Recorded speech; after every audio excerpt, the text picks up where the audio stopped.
ఇంతమంది వక్తలు అత్యద్భుతంగా మాట్లాడిన తర్వాత నేను ఏమని మాట్లాడను, ఎక్కడి నుంచి మొదలుపెట్టాను?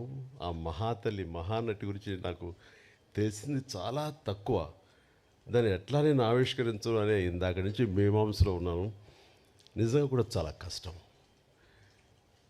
కానీ ఆవిడ గురించి మాటలు మాట్లాడే కంటే చేతల్లో ఇలా చూపించుకునే అదృష్టం నాకు లభించినందుకు దీనికి కారణమైనటువంటి ప్రతి ఒక్కరికి శిరస్సు వచ్చే హృదయపూర్వక నమస్కరిస్తున్నాను. బట్ ఆవిడతోటి నాకు అనుబంధం ఉంది అని చెప్పుకోవటం అన్నది నాకు చాలా సంతోషంగా గర్వంగా అనిపిస్తుంది.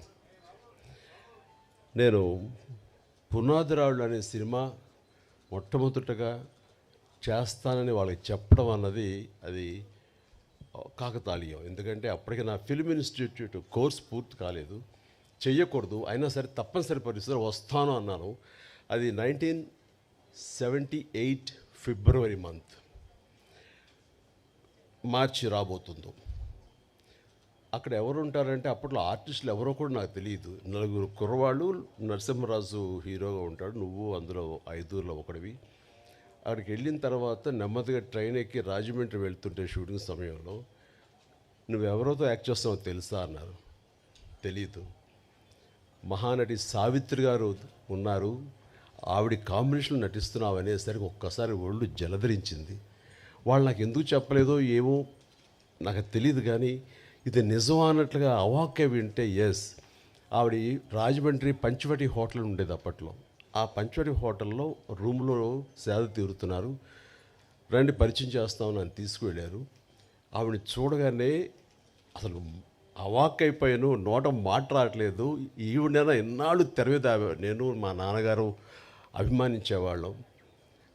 ఆవిడ్ని ఎంతగానో అలా చూసేవాడిని, ఏమీ మాట్లాడలేదు. నీ పేరేంటి బాబు అని అంటే అది అన్నాను. ఎందుకంటే ప్రసాద్ నుంచి చిరంజీవిగా మారిన 1వ రోజో 2వ రోజు అది రాజమండ్రికి బయలుదేరడానికి దారిలో అనుకున్నాను ఆ పేరు ఇక మీద చెప్పాలని. చిరంజీవి అన్నాను.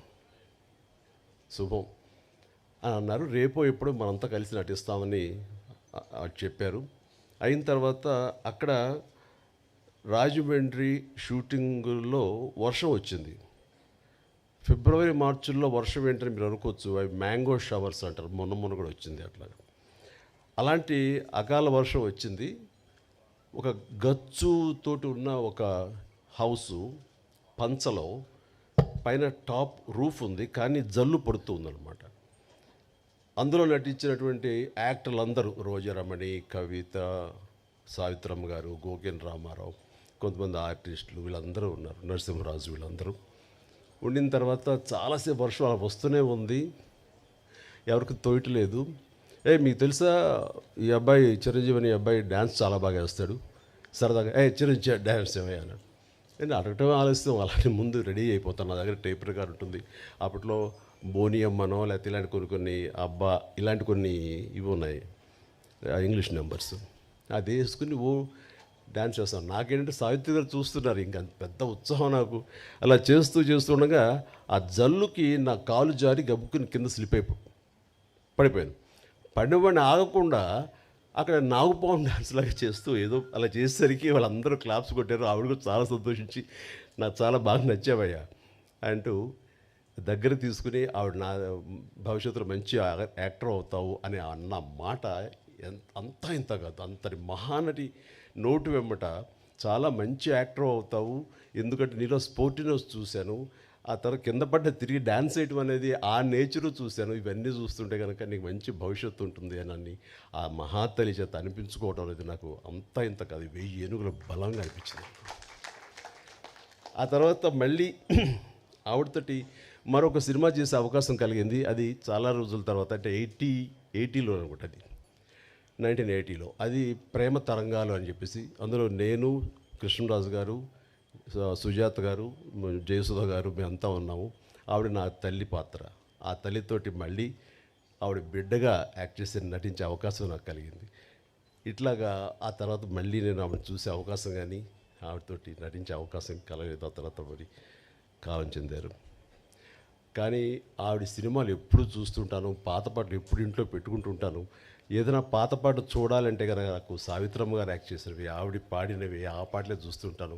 ఎంత సునిశ్చితమైనటువంటి ఎక్స్ప్రెషన్స్, ఎంత హావభావాలు, కేవలం కళ్ళతో మాత్రమే ఆవిడ చూపించేటువంటి గొప్ప నటి. ఇందాక మన గత వక్తలు అన్నట్లుగా ప్రపంచంలో మరి ఏ నటి లేరండి. ఆవిడ ఒక్క ఆవిడే కళ్ళతోటి యాక్ట్ చేసేవాళ్ళు, కళ్ళతోనే ఆకట్టిన వాళ్ళు, కళ్ళతోటి హావభావాలు పలికించేటువంటి గొప్ప నటీమణి. మా నాన్నగారికి చాలా ఇష్టమైన నటీమణి సావిత్రి గారు. సో బహుశా నాకు నాన్నగారి నుంచే వచ్చిందేమో. నాన్నగారు ఆవిడ పాటలు అవి ఏదో కనిపిస్తున్నా, ఎప్పుడైనా చూపిస్తున్నా, మేము సినిమాలకు వెళ్ళినా సరే దాని ఇంటికి వచ్చిన తర్వాత విడమరి చెప్పేవాళ్ళు నాన్నగారికి నటన పట్ల మక్కువ కొద్దీ సావిత్రి గారు ఎలా చేసేవాళ్ళు, అక్కడ చూడి అంత ఇదిగా ఉండేదో, ఆ కళ్ళ నుంచి బయటికి నీరు రాదు, కానీ ఆ కళలో ఆ కరుణ రసం ఎంత బాగుందో చూడండి నాన్నగారు చెప్తుంటే. ఆ రకంగా నాన్నగారి నుంచి నాకు ఆవిడ మీద అభిమానం కానీ, వారి నటనను అలా చూడటం కానీ, దాన్ని ఆకలింపు చేసుకోవటం కానీ, ఆ రకంగా ఆవిడ మీద అభిమానం పెరగడానికి బహుశా అదే కారణం. అందుకని నేను అంతకుమించి ఆ మహానటిని ఎనలైజ్ చేసి ఆ మహానటి గురించి నేను చెప్పేంత అర్హత నాకు నిజంగా లేదు నాకు. బట్ ఆవిడ అనుక్షణం ఆవిడని ఎప్పుడు మనసులో ఆరాధిస్తుంటాను. నాకు ఒక మంచి ఫోటోగ్రాఫ్ మన కిషోర్ ఇచ్చాడు, సంజయ్ కిషోర్. అది ఎప్పుడు నా బెడ్రూమ్లో నేను పెట్టుకుంటూ ఉంటాను, అంతగా ఇష్టపడతాను. ఒకసారి అదే ఇందాక చెప్తున్నారు చాముండేశ్వరి గారు, ఇంటికి వచ్చినప్పుడు నేను ఆవిడని ఎప్పుడు ఎంతగా ఆరాధిస్తానో, మీరు సడన్గా వచ్చారు నాకు నిజంగా తెలియదు, కానీ మీరు నమ్ముతారు నమ్మరు అంటూ ఆ బెడ్రూమ్లోకి వెళ్ళి ఆ ఫోటోగ్రాఫ్స్ ఆవిడ చూపించినప్పుడు ఆవిడ ఎంత స్పందించారు, ఎంత ఇదయ్యారంటే అంత ఇంత కాదు. బహుశా అంతగా ప్రేమించే ఒక యాక్టర్ చిరంజీవి లాంటి మనిషి చేత ఇది చేయించాలని ఆవిడకి ఎందుకు అనుకుంటున్నారో ఏమిటో నాకు నిజంగా తెలియదు. కానీ మన బ్రహ్మానందం గారు వాళ్ళు అన్నట్లుగా ఆ మహాతల్లి పైనుంచి నా గురించి ఈ పుస్తక ఆవిష్కరణ కానీ నా గురించి మరింత యంగర్ జనరేషన్స్కి తెలిసే విధంగా ఆ అవకాశం మళ్ళీ చిరంజీవి ద్వారానే బయట ప్రపంచానికి మళ్ళీ అందరికీ తెలిసేలాగా నేను ఎప్పుడూ చిరంజీవిగానే ఉంటాను. ఆయన మాటలు చాలా బాగా చెప్పారు. నేను చనిపోలేదు, నేను బ్రతికే ఉన్నాను అన్నది చెప్పుకునే ఇది నా ద్వారా లభించినందుకు, నేను దానికి ఒక వారధిగా ఉన్నందుకు నేను చాలా నా జన్మ సార్థకమైందని భావిస్తున్నాను.